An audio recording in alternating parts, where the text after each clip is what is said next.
교회 설립 반세기를 맞는 우리 마산 삼일교회의 모든 성도님들과 함께 지금까지 교회를 인도해 오신 우리 하나님 앞에 영광을 돌려드립니다. 이렇게 오래된 교회에 최초의 이 담임 목회자님이 건강하게 오시는 경우가 참 드문데 우리 존경하는 또 정주성 목사님 이렇게 참석해 주시고 또 특별히 신앙과 인품이 참 이렇게 훌륭한 우리 정상률 목사님 부임하셔서 이렇게 교회가 날로 성장하고 또 이렇게 오늘 아름다운 행사를 갖게 되어서 여러분 진심으로 축하를 드리고 이 귀한 행사에 부족한 저를 초대해 주셔서 우리 정 목사님과 당회의 장로님 여러분들께 감사 인사를 드립니다. 러시아의 문호로 알려진 톨스토이가 성경을 읽고 묵상한 이후에 기독교의 모든 가르침은 산상보훈에 다 들어있다라고 주장을 했습니다. 좀 과장된 표현입니다만은 실로 산상보훈에는 예수님께서 가르쳐 주신 하나님의 백성의 삶의 원칙이 고스란히 담겨 있습니다. 먼저 이 보훈에서 예수님은 어떤 특성을 지닌 사람들을 열거하면서 이들에게 복이 있다라고 말씀하십니다. 마음이 가난한 자, 애통하는 자, 온유한 자, 의에 줄이고 목마른 자, 긍휼히 여기는 자, 마음이 청결한 자, 화평케 하는 자, 의를 위하여 핍박을 받는 자에게 복이 있다고 하십니다. 흔히 이 본문을 가지고 복을 받는 8종류의 사람을 말씀하는 것으로 해석도 하지만 동시에 이 말씀은 하나님의 백성들이 반드시 지녀야 될 8가지 덕목을 이야기하는 말씀이기도 합니다. 말하자면 저와 여러분은 여기에서 거론한 8가지 덕목을 지녀야 되고 그런 이들에게 예수님은 복을 선포하는 것입니다. 자, 이렇게 복을 선포하신 이후에 예수님은 이런 축복을 받은 자들이 도대체 어떻게 살아야 할까라는 과제를 말씀하시면서 가장 먼저 하시는 말씀이 너희는 세상의 빛과 소음이라고 하시는 것입니다. 사실 이 말씀은 로마나 예루살렘 출신의 정말 잘난 사람들을 두고서 하신 말씀이 아니라 사도 바울의 표현을 빌리면 세상의 천한 것들, 멸시받는 것들, 없는 것들을 불러놓고 너희는 세상의 빛이라고 하시는 것입니다. 그럼 이 말씀이 도대체 무엇이며 오늘 우리 50주년을 맞는 교회에 주는 말씀의 뜻은 무엇이겠습니까? 여러분, 첫 번째는 예수님께서 너희는 빛이라고 하시는데 이것은 우리의 정체성을 의미합니다. 우리 각자는 빛이고 우리 각자의 결집체인 이 교회는 빛들의 모임입니다. 여러분, 기독교 신학에 있어서 빛의 신학이 있다고 할 수 있을 정도로 이미 성경에는 빛에 대한 많은 말씀이 등장을 합니다. 먼저는 창조의 빛입니다.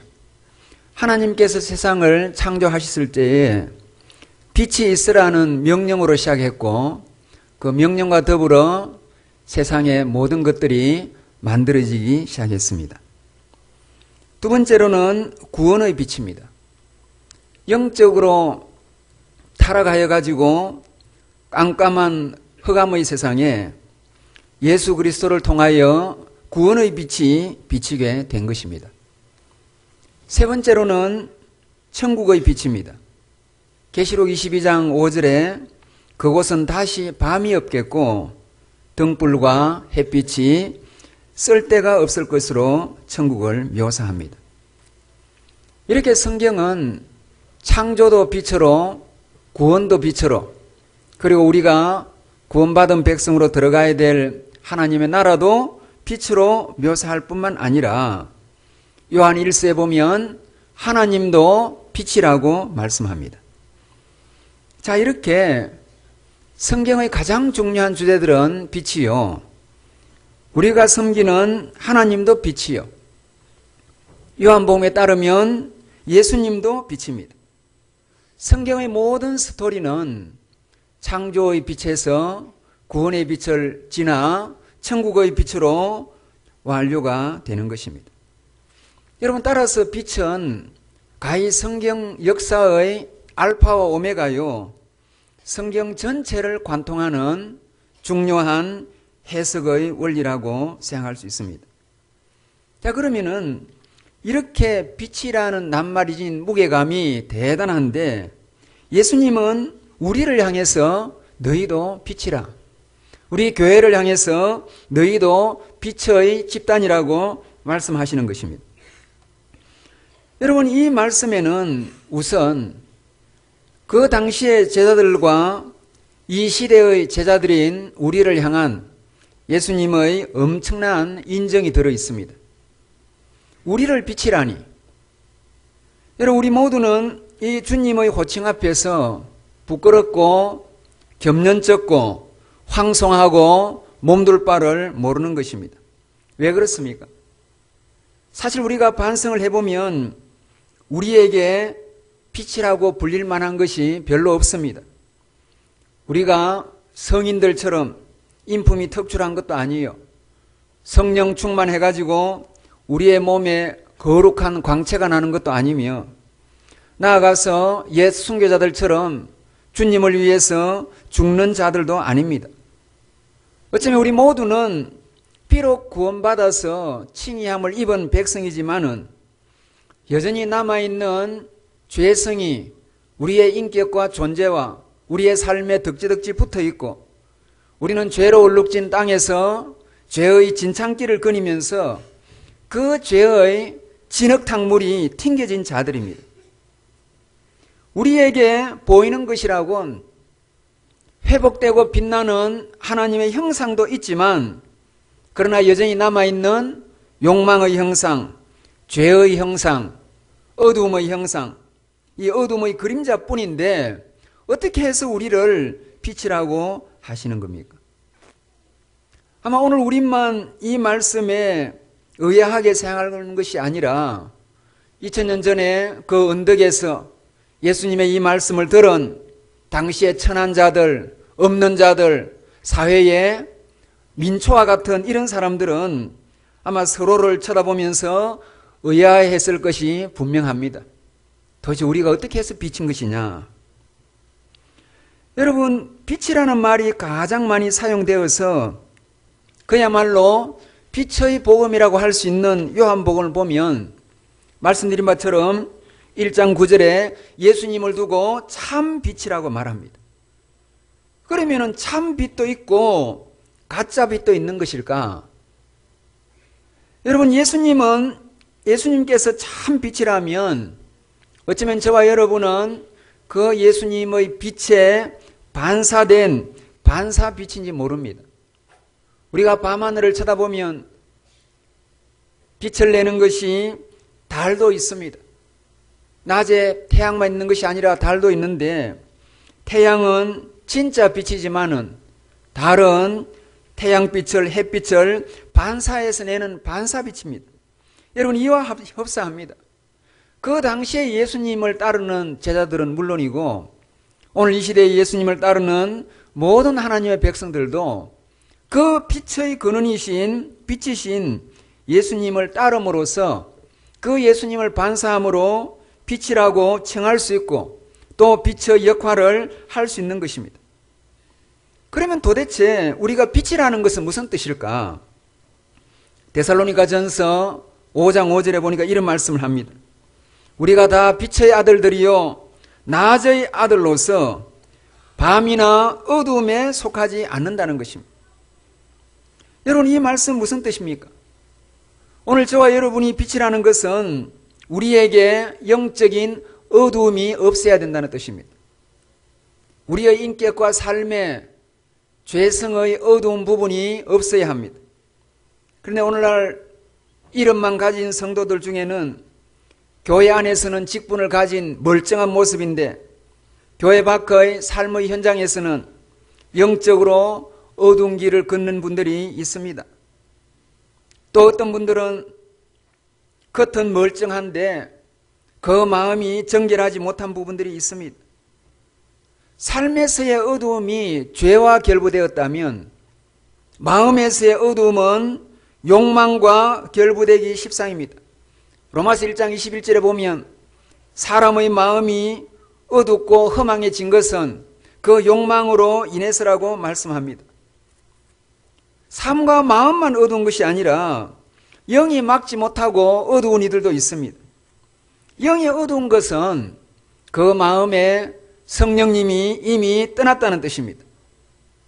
여러분, 예수님 말씀하시기를 나는 세상의 빛이니 나를 따르는 자는 어두움에 다니지 아니하고, 요한복음 8장 12절 이렇게 하시는데 우리가 빛으로서 정말 이 말씀 앞에서 우리의 삶의 한 부분에, 우리의 인격과 우리의 존재의 어떤 부분에 어두움의 요소가 조금이라도 있다면 이 시간에 이 예수님의 말씀 앞에 이 모든 어두움이 즉각 처분되고 완전 정리되는 은혜가 있기를 주의 이름으로 축복합니다.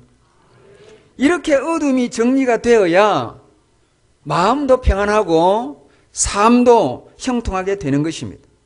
무엇보다 우리가 예수님 말씀처럼 온전한 빛이 될 수가 있는 것입니다. 이런 은혜가 있으시기를 주님의 이름으로 축복합니다. 여러분, 둘째는 너희가 빛이기는 빛인데 세상의 빛이라고 말씀합니다. 앞에서 예수님께서 우리의 정체성을 말씀했다면 이 세상의 빛이라는 말씀에서 예수님은 우리의 참여성을 의미합니다. 여러분, 이 말씀 무슨 뜻이냐 하면 우리가 빛을 발해야 하는 장소가 세상이라는 것을 가르칩니다. 본문에서 예수님 하시는 말씀이 등불을 켜가지고 말 아래 두는 게 어디 있느냐, 등불을 켜면 등잔 위에 두는 것이 아니냐라고 반문하십니다. 여러분, 여기에서 말이라는 것은 열대가 들어가는 이스라엘의 곡식 담는 용기인데 여기에 네 다리가 있어서 전쟁 때는 불이 새어나가지 않기 위해서 등불을 그냥 조금 비추도록 하기 위해서 이 말 아래에 두는 경우가 있습니다. 그런데 예수님께서 그렇게 말 아래 두가지고 빛을 감추지 말고 너희는 이제 불을 벽에 있는 등잔에 두라는 것이고, 따라서 집안 모든 구석구석이 어두움이 사라지도록 비추라는 뜻입니다. 여러분, 빛이라는 것은 갇혀있고 고립되어 있는 것이 아니라 어두움의 영역 한복판에 서야 그 빛의 존재 의미가 있는 것입니다. 동방의 3대 전통 종교 가운데서 종교라기보다는 인륜을 가르치는 유교를 제외하면 불교와 도교는 어떻게 하든지 속세를 떠나 산 깊고 골 깊은 곳에 은둔하는 삶을 주창합니다. 오늘날 영성주의자들과 신비주의자들도 현실의 교회를 떠나서 저 산 높고 골 깊은 곳에 수도원을 지어놓고 거기에서 세상을 등지인 수행의 삶을 살면서 영성의 깊이를 자랑하는 분들이 있습니다. 하지만 여러분, 예수님의 모토는 세상 밖으로가 아니라 세상 안으로입니다. 예수님에 의하면 우리 그리스도인들은 세상을 등지고 저 심산유곡에서 영적인 신선을 꿈꾸는 도사가 되는 것이 아니라 세상 한복판에서 우는 자들과 함께 울고 슬퍼하는 자들과 함께 슬퍼하는 자들이라고 말씀합니다.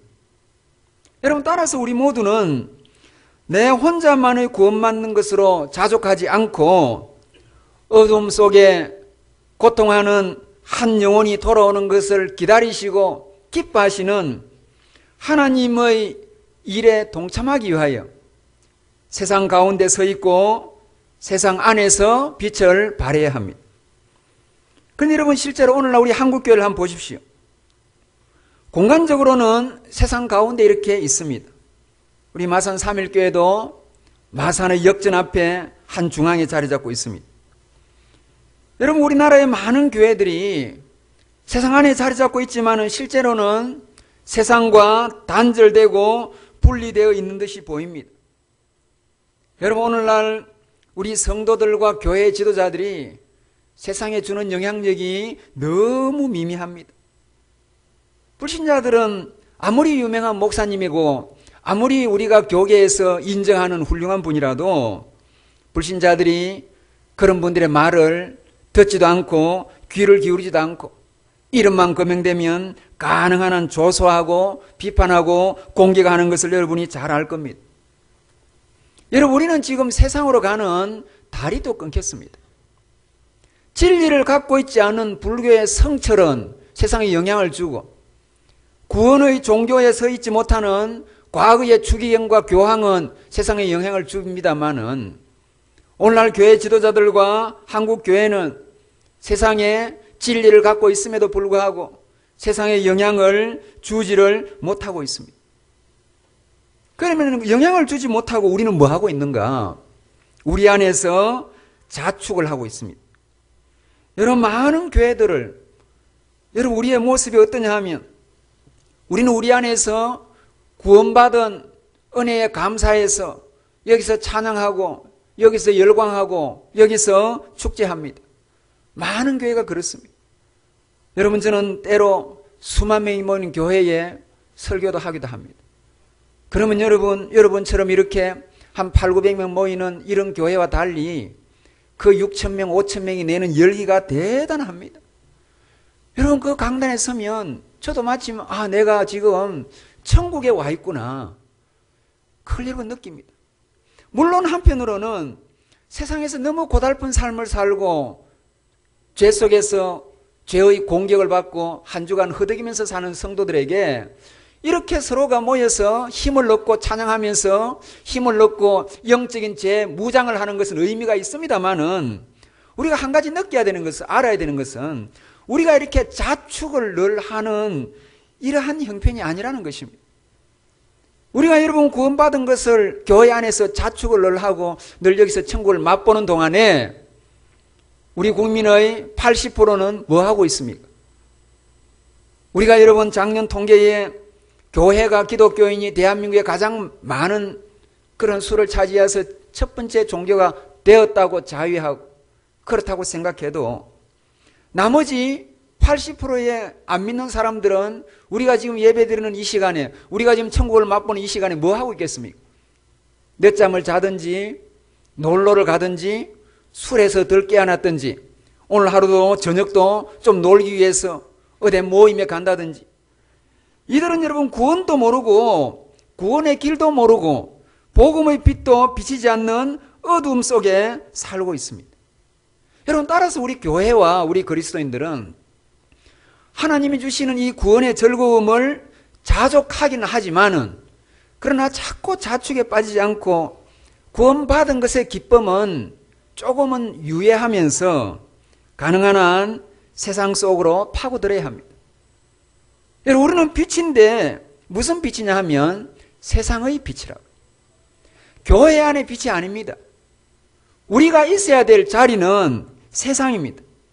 여러분, 이렇게 아주 밝은 이런 불에 여기서 여러분 조그마한 후라시 하나를 켜는 게 무슨 의미가 있겠습니까? 이렇게 장렬하는 백열등과 형광등 속에 내가 켜는 조그마한 촛불 하나가 무슨 의미가 있습니까? 여기서는 의미가 없습니다.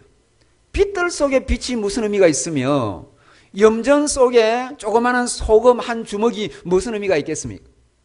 그러나 여러분, 깜깜한 어둠 속에 조그마한 빛 하나 있으면은 의미가 있습니다. 저는 여러분 지금도 성탄절만 되면 특별하게 교회 설교가 없는 한 무조건 시골을 갑니다. 저는 단임 목회를 하지 않으니까.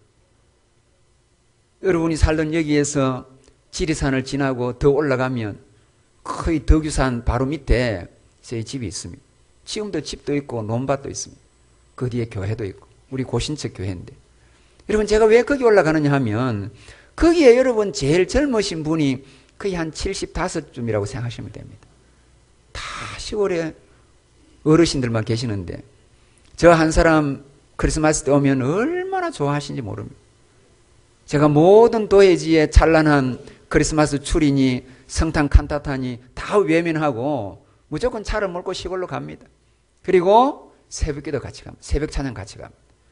그러면 여러분 몇 년 전에 갔는데 저도 후라실 안 가지고 갔는데 그 산길 농길 멜리 산길 농길에 가서 새벽 찬양을 해야 되고 홀로 독거 사시는 그 산속에 할머니 할아버지를 찾아가는데 여러분 후라실 안 가지고 갔는데 한 분이 조그마한 손전등을 가지고 왔어요.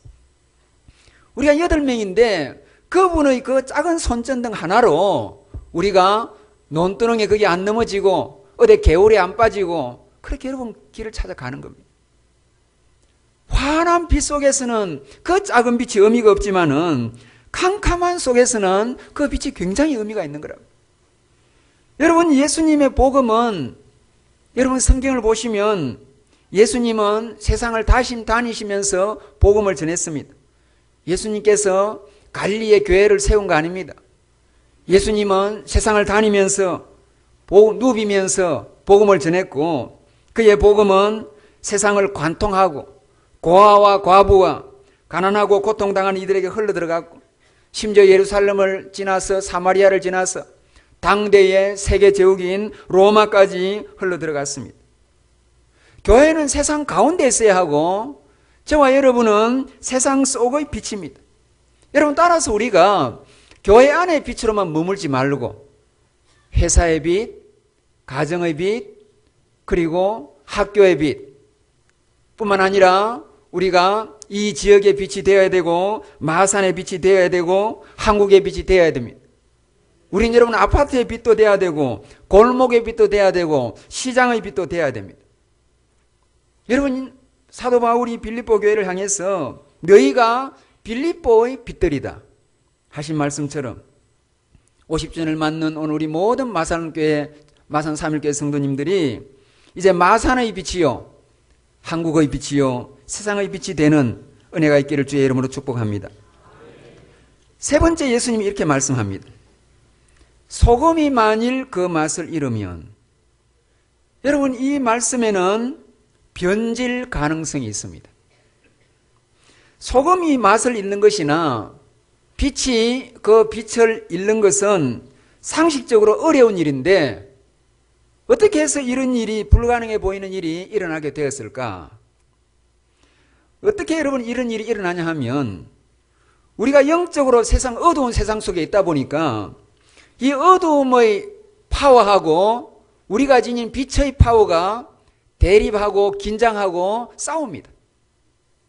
그러면은 우리가 이겨야 되는데 빛이 어둠을 장악해야 되는데 이 말씀 뭐냐 하면 너희가 빛을 장악하는 것이 아니라 그 어두움의 세력에 지든지 밀려가지고 아예 어둠을 물리치는 게 아니라 빛인 너희가 어둠에 잠식을 당하고 희미해지고 소금인 너희가 부패를 물리치는 것이 아니라 오히려 부패를 이기지 못하고 그 기세에 억눌려서 힘을 다하지 못하고 결국 어둠에 동화되고 결국 썩는 것에 동화되어서 빛으로서의 존재감, 소금으로서의 정체성이 상실될 수 있다는 경고입니다. 그럼 어떻게 우리가 이런 세상에 넘어가며 빛을 잃어버릴까, 변질되는 것일까? 여러분, 어둠의 요소는 처음부터 우리를 통째로 삼키지 않습니다. 그것은 한 방울씩 떨어지는 물처럼 우리의 삶에 소소하게 스며듭니다. 여러분이 다 칭의의 은혜를 받은 이후에는 성화의 길을 걷는 주의 거룩한 백성들입니다. 그러나 땅 위의 성도들 중에 어떤 성도들도 완전 성화에 이른 사람은 아무도 없습니다. 사도 바울과 베드로는 물론이고 오늘날 교회의 지도자들까지 평신도 주일학생까지 완전 성화에 이른 사람은 아무도 없다고요. 그 말씀 무슨 뜻입니까? 우리 안에 성화되지 못한 부분이 내 인격과 내 존재와 내 마음과 내 삶에 남아있다는 것입니다. 그 남아있는 부분은 무엇이 지배하겠습니까? 그것은 변화되지 않았으니까 옛 사람이 지배합니다. 여러분 알아듣기 쉽게 말씀하면 변화되지 못한 우리의 남아있는 부분은 죄의 잔성이 남아있는 거라고. 우리에게 다 죄의 잔성이 남아있습니다. 여러분 이 죄의 잔성은 어둠의 공격 앞에서 취약합니다. 어둠의 공격은 강한데 우리 안에 연약한 부분이 있는데 그것이 거룩해지지 못한 남아있는 죄의 잔성이라고요. 그럼 이 죄의 잔성에 어둠의 세력이 서서히 침범하는 것입니다.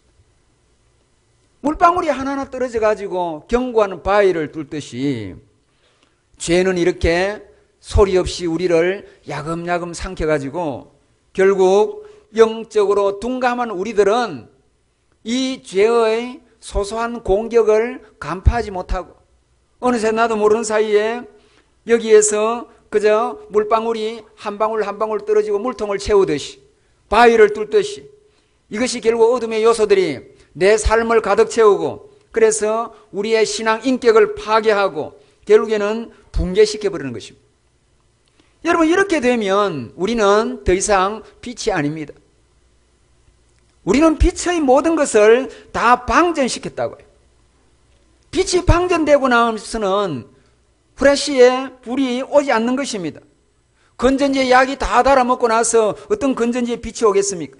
마찬가지라고요. 우리가 변질이 되고 나면 우리에게서 빛이 나오지 않는다고요. 왜 오늘날 세상이 어둡습니까? 방전된 그리스도인들이 다 있으니까. 빛이 빛인데 본래는 빛인데 방전돼 버려 가지고 빛으로서의 전혀 빛을 발하지 못하니까 그래서 세상이 어두운 겁니다. 여러분 이렇게 방전되고 나서는 어떻게 해야 되겠습니까? 이것은 이제는 충전이 돼야 빛이 되는 것입니다. 그럼 충전이 뭘까? 빛의 코드에 꼽혀야 된다. 빛의 근원에 꼽혀가지고 연결이 돼야 됩니다. 그럼 연결하는 선은 뭡니까? 그 연결하는 선은 하나님이 빛의 근원이시니까 예수님이 빛이 참 빛이시니까 그 하나님과 예수님이 우리의 연결되는 선이 있어야 되는데 그것이 말씀과 기도입니다. 늘 말씀 있고 늘 기도하는 사람은 영적으로 늘 충전되어 있어요. 그런데 말씀 읽지 않고 기도 생활을 하지 않고 기도를 해도 형식적으로 하고 말씀을 읽어도 근성으로 읽고 말씀을 묵상하고 말씀을 음미하고 말씀을 마음판에 새기지 못하고 귀로만 듣고 많은 성도들 그리고 기도도 형식으로 하는 성도들은 결국에는 코드에 뽑힌 상태라고요. 코드에 뽑히노니까 세상을 빛으로 비추기는커녕 자기 앞길도 못 비춥니다. 그래서 낭떠러지에 떨어지는 거고 그래서 죄의 늪에 빠지는 것이고 그래서 욕망의 구렁텅이에 자기가 넘어지는 것입니다. 왜냐하면 너무 빛이 방전돼 가지고 자기 앞길도 못 비춘다고요. 여러분 그렇기 때문에 이 변질 가능성에 대한 경고에서 저와 여러분 오늘 이제 하나님 앞에 방전되었다면 다시 충전되기 위해서 말씀과 기도로 무장하는 말씀 읽고 기도로 깨어있는 그런 성도들이 되어야 하겠습니다. 이렇게 전선을 통해서 하나님 앞에 접속함으로 우리의 영적 배터리가 충전되는 은혜가 저와 여러분 가운데 있기를 주의 이름으로 축복합니다. 자, 이제 마지막으로 예수님 하시는 말씀이 너희는 빛이라 하는 것입니다. 이것은 우리의 역할성을 의미합니다. 자, 여러분 빛과 소금, 특별히 빛의 비유에서 세 가지를 찾았습니다. 나는 빛이라는 나의 정체성, 세상의 빛이라는 우리의 참여성, 변할 수 있다는 변질 가능성, 그러나 마지막으로는 그러나 빛으로서 너희가 역할을 해라 이거지. 빛의 역할이 뭡니까? 비추는 것입니다. 너희가 빛이라 할 적에는 우리를 향한 예수님의 기대감, 예수님의 희망사항이 있는 겁니다. 무슨 희망사항입니까? 좀 너희가 비춰달라. 너희가 나한테 빛을 받아가지고 타락한 세상에 너희가 좀 빛을 발해가지고 세상을 좀 밝게 해달라. 예수님의 기대감이 저와 여러분에게 있는 것이고 50주년을 맞는 우리 마산 3.1교회에 예수님의 기대감이 있는 겁니다. 이 지역을 좀 비춰라 라는 것입니다. 그런데 여러분 중요한 말씀, 너희가 비추되 사람 앞에 비치게 하여. 여러분 이 말씀이 굉장히 중요합니다. 대구고신대학교는 표가 코람데오입니다. 제가 3주 전에 진영에 있는 진주 옆에 있는 그 진양에 있는 우리 교단 교회에 이틀 동안 부흥회를 해달라 해서 갔더니만은 그 교회 마당에 큰 돌이 있는데 그 돌에 코람데오라고 적혀 있더라고요. 그래서 또 우리 고신대학교에 표를 그대로 교회에 붙였는데 그 목사님, 우리 정상률 목사님처럼 우리 고신대 신학과부터 신대원까지 나온 목사님이시니까 아예 그냥 교회에 바위에 코람데오 붙여놨더라고요. 제가 새로운 감동을 받았습니다. 코람데오는 하나님 앞에서라는 뜻입니다. 우리 고신대학교도 우리 고신교단도 늘 하나님 앞에서 사는 것이 중요한 신앙의 원리입니다. 그런데 여러분, 우리가 의문을 가질 것이 예수님이 지금 하시는 말씀이 너희 빛을 사람 앞에 비치게 하라. 코람 홈니부스를 하는데 라틴어로 너희 빛을 사람 앞에 비치게 하라. 그럼 이게 무슨 말일까? 하나님 앞에 살을 해놓고 왜 사람 앞에 빛을 할까? 이게 모순이 아닐까? 여러분, 그 말씀 아닙니다. 여러분, 이 말씀은 하나님이 신경 쓰지 말고 사람 눈치나 보고 사람 비위나 맞추면서 그렇게 적당하게 정치적으로 살아라, 그런 뜻 아닙니다. 왜냐하면 그 다음 귀절이 분명한데 그 다음 귀절 이렇게 말합니다. 너희가 사람 앞에 빛을 비추고 난 뒤에 그것으로 인해서 하늘에 계신 너희 아버지께 영광을 돌리라, 이럽니다. 자, 여러분, 여기서 뭘 알 수 있습니까? 내가 사람 앞에 빛을 발해야 하나님 앞에 영광이 된다는 뜻입니다. 우리는 흔히 이렇게 말합니다. 아, 나는 하나님 앞에 사는 사람이고 사람 앞에 안 산다. 하나님만 기쁘게 하면 된다. 아닙니다. 하나님 앞에 산다고 하면서 사람 앞에서는 정직하게 살지 못하고 진실되게 살지 못하고 사람 앞에서는 반듯하게 살지 못하고 의와 공의대로 살지 못하고 그러면서 아, 나는 하나님 앞에 산다. 여러분, 그게 우리가 자칫하면 신앙이 좋은 분들도 범할 수 있는 오류입니다. 여러분, 예수님 말씀 잘 보십시오. 하나님 앞에 산다고 하면서 사람들이 볼 적에 정말 형편없고 정말 반대하지 못하고 정말 분명하지 못하다면 하나님 앞에 영광이 돌려지지가 않는다는 것입니다. 오늘날 교회가 왜 욕을 얻어먹습니까? 오늘날 교회 지도자들이 왜 말을 듣습니까? 사람 앞에서 바르게 못 사니까 하나님의 영광이 가리워지는 거죠. 세상 앞에 반대하게 살지 못하니까 그것으로 인해서 우리는 하나님 앞에 떳떳하다고 자위하지만은 하나님 말씀하고 예수님 말씀하시기를 하나님의 영광이 그건 가리워지는 거라고. 우리가 못 알아들을까 싶어서 예수님이 주석을 합니다. 이렇게 합니다. 그들이, 그럼 우리가 사람 앞에 빛이 뭡니까? 라고 우리가 물을 수 있잖아요. 우리가 묻기도 전에 예수님이 답을 했어요. 사람 앞에 빛을 비추는 것은 간단히 예수님이 답합니다. 너희의 착한 행실을 보고. 사람 앞에 착하게 살아야 돼요. 그리스도인들이 산다는 것에 재주에 빠져가지고 사기나 치고 못된 짓 하고 남 짓밟고 자기 희생을 하지 않고 온갖 욕심 다 차리고 더 깍쟁이고 더 살벌하고 더 나쁜 짓 하고 더 다른 사람을 배척하고 착한 행실을 하지 않으니까 하나님 앞에서 하나님의 영광이 가리워지는 겁니다. 착한 행실이 뭘까? 여러분, 구약의 미가서부터 신약성까지 관통하는 많은 말씀들이 있는데 착한 행실이 예를 들어서 이런 겁니다. 미가서 6장 8절 사람아 주께서 선한 것이 무엇임을 내게 보이셨나니, 착하다는 말 헬라어로 선하다는 말입니다. 번역을 새로 하면 선한 행실인데, 사람아 주께서 선한 것이 무엇임을 내게 보이셨나니 여호와께서 내게 구하는 것은 오직 공의를 행하고 인자를 사랑하며 겸손히 내 하나님과 함께 행하는 것이 아니냐. 공의롭게 사는 것이고 사람한테 자비를 베풀고 인자하게 하는 것이고 그리고 겸손한 것입니다. 조금 뭐 가졌다고 조금 좀 높다고 교만하고 도도하고 사람 얕잡고 조금 여러분 내가 무슨 내가 나를 위해 가지고 사람에 대해서 우리가 배척하고 그리고 자기 중심대로 살고 그거 아니라고요. 여러분, 따라서 우리 모든 그리스도인들은 교회 안에서의 삶도 충실할 뿐만 아니라 교회 밖에서의 삶의 현장에서 사람들 앞에서 반듯하게 살아야 됩니다. 그래야 하나님의 영광이 된다고요. 지금 예수님은 이걸 지적하고 있습니다. 여러분, 그 뒤에 말씀을 보시면 이런 말씀이 있습니다. 너희가 세상의 빛을 했는데, 제가 헬라어를 말해서 죄송합니다. 세상이라 말은 코스모스. 그 다음에 산 위에 있는 동네가 비친다. 동네라는 것은 폴리스, 국가입니다. 그리고 집안 사람에게 비친다. 오이코스. 여러분, 하나님 말씀이 얼마나 정교한지 보십시오. 제가 이 말씀을 보면서 우리가 빛을 비춰야 되는 장소도 예수님 분명히 말했어요. 우리가 빛을 비추는 장소는 온 세상, 코스모스. 폴리스는 당시의 도시국가를 말하는데 국가하고 사회입니다. 국가와 사회에서도 빛도 돼야 되고, 그 다음에 집안에 빛이 되니까 오이코스, 집에도 빛이 돼야 돼요.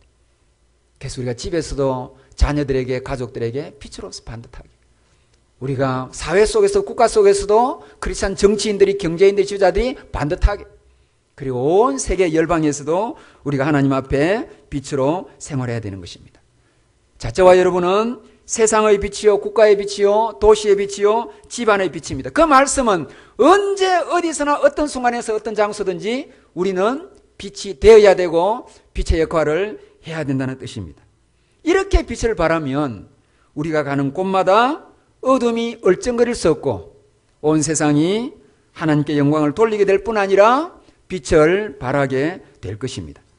이렇게 빛을 발하는 것이야말로 이 땅과 온 열방을 바꾸는 그리스도의 강력한 능력이요 최종 병기가 되는 것입니다. 이제 말씀을 맺겠습니다. 구약의 이사야 선지자는 이렇게 하나님 앞에 외쳤습니다. 그 당시는 정말 영적으로 어두운 시절이었습니다. 이사야가 뭐라고 외칩니까? 얼마나 이스라엘 백성들이, 선민 이스라엘 백성들이 하나님을 떠나고 하나님을 망각했는지 하늘의 하나님께서 산천 초목을 향해서 절규하십니다. 하늘이여 들으라, 땅이여 귀를 기울이라. 내가 자식을 양육하였거늘 저들이 나를 버렸도다. 소는 주인을 알고 나귀는 주인의 구유를 알건만은 이스라엘은 알지 못하고 내 백성은 깨닫지 못하는도다. 여러분, 무슨 말씀입니까? 치료해야 될 이스라엘 백성이 오히려 치료를 받아야 될 병든 백성이 되었고, 온 열방에 빛을 발해야 될 그 선민이 오히려 어두움에 사로잡혀서 영적으로 흑암이 이스라엘을 가득 덮었다고. 얼마나 하늘의 하나님이 안타까우신지 산천 초목을 향해서 절규하시면서 이사야 선지자에게 이사야 60장 1절 이렇게 말씀합니다. 이제 일어나서 내가 빛을 발하라. 빛을 발하는 것입니다. 저와 여러분은 이 시대의 선지자들이고 이 시대의 영적 이스라엘 백성들입니다. 우리가 사는 세상은 영적으로 어둡습니다. 앞서 말씀드린 것처럼 80%의 사람들은 구원의 길을 모르니까 세상에서 자기의 욕망대로 살면서 쾌락주의에 빠져 있고, 무엇이 참 진리의 길인지 모르니까 인생의 의미도 찾지 못하고 어떻게 살아야 되는지 삶의 원칙도 찾지 못해가지고 허무주의 속에 살고 있습니다. 한편으로 사람들은 세상을 엔조이하면서 쾌락의 쥐염염을 먹고 있고, 다른 한편으로는 늘 일상의 무료함과 존재의 공허감 속에서 삶의 허무함 속에서 빠져 있습니다. 여러분, 인생이라는 것은 뜻도 있고 길도 있고 목적도 있는데 복음의 빛이 없으니까 자기 길도 모르고 인생의 길을 모르고 구원의 빛이 비치지 않으니까 죽음의 문제 앞에서 좌절하는 것입니다. 근데 주님은 이때 우리를 향해서 뭐라고 말씀합니까? 너희가 세상의 빛이라는 것입니다. 우리의 교회를 향해서 뭐라고 말합니까? 너희가 세상의 빛이라는 것입니다. 이 말씀은 2000년 전에 그 제자들에게만 드린 말씀이 아니라 2000년이라는 긴 세월의 간격을 뛰어넘어서 이 시대에 오늘 우리에게, 우리 교회에 주시는 주님의 엄숙한 부르심이고 초청이고 우리를 향한 주님의 기대감입니다. 여러분, 따라서 이제 우리 모두는 어둠 속에 갈 길을 몰라 헤매고 방황하는 영혼들에게 나침반 역할을 해야 돼요. 인생이라는 세상이라는 캄캄한 바다에서 방황하는 이 조각배 같은 인생들에게 교회는 인생의 안전한 항구는 여기다, 구원의 포구는 저기다 라고 알려주는 구원의 등대가 되어야 합니다. 우리가 빛을 발함으로써 이 어둠을, 이 세상의 어둠을 걷어내야 되고, 우리가 생명의 빛을 발함으로써 죄의 그림자, 죽음의 그림자를 걷어내야 하는 것입니다. 그리고 우리에게서 광선이 나와가지고 말라기 4장 2절의 말씀처럼 치료하는 광선을 발함으로써 병든 세상, 어두운 세상을 치료하는 저와 여러분이 되고 이 절망적인 세상에 소망을 주는 우리 교회가 되어야 할 것입니다. 여러분, 따라서 오늘 50주년을 맞는 우리 마산 3일교회 모든 성도들이 한 명 한 명이 빛을 조금씩 회복하면 마치 깜깜한 밤에도 야구 경기를 할 수 있고 축구 경기를 할 수 있을 정도로 그렇게 그 스타디움을 환하게 밝히는 그 밝은 불처럼 우리 모두가 힘을 결집하면 이 어두운 세상에 구원의 빛, 복음의 빛, 생명의 빛이 환하게 빛날 것입니다. 이런 은혜가 우리 모든 성도님들 그리고 삼일교회 위에 있기를 우리 주님의 이름으로 축복합니다.